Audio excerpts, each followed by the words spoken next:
If I'm taking over the ad accounts of any high growth technology startups, here's what my first 30 days look like. So the first thing that I would do is actually go in and review any of the historical data that is available, which is including any of the past paid campaigns that have been running, whether that's Google Ads, LinkedIn, TikTok, Facebook, Instagram, YouTube, whatever the platforms are. I'd go in and actually review the historic data to understand what type of campaigns have been doing well and what campaigns have been performing very poorly. In order to be able to assess all of this, I'm going to assume that you have some kind of CRM already set up. Most of the time I'm working with HubSpot, but the Salesforce, Pipedrive, ActiveCampaign, there are other platforms that may be in play, and I can go ahead and actually pull those reports from the CRM and look to see which channels have been resulting in the highest return on investment, which channels are the most profitable, and are there any channels that simply aren't yielding any closed won opportunities and any customers, because then I can go ahead and cut those immediately. Next, I'm going to dive very deep into the demand capture channels. So this is your Google ads, this is your Bing ads. I'm going to start breaking down each of the campaigns to see what percentage of opportunities and close won rate there is per campaign.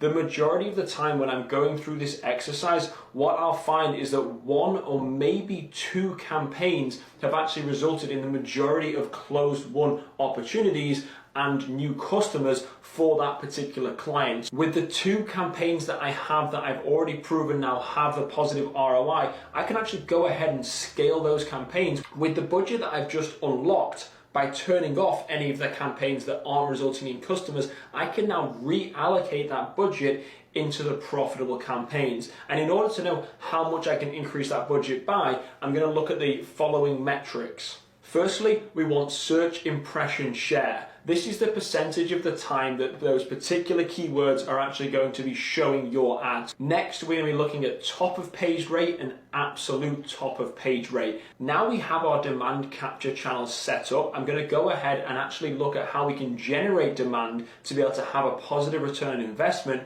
over a longer time period. So this is the percentage of the market who isn't in buying mode. How can I now start to produce content that can get in front of them and build that brand affinity and that brand awareness early on in that buying journey? The first step to make here is to actually define who your ICP is if it hasn't previously been defined, or to even go ahead and redefine your ICP and narrow it down or make it broader depending on the size of the target that you're actually after. I now want to start to understand exactly where they're hanging out and, more importantly, where I can reach them. What is the ability to be able to go and target them, or are they all in online communities where I have to join and start to build up my own brand within those communities?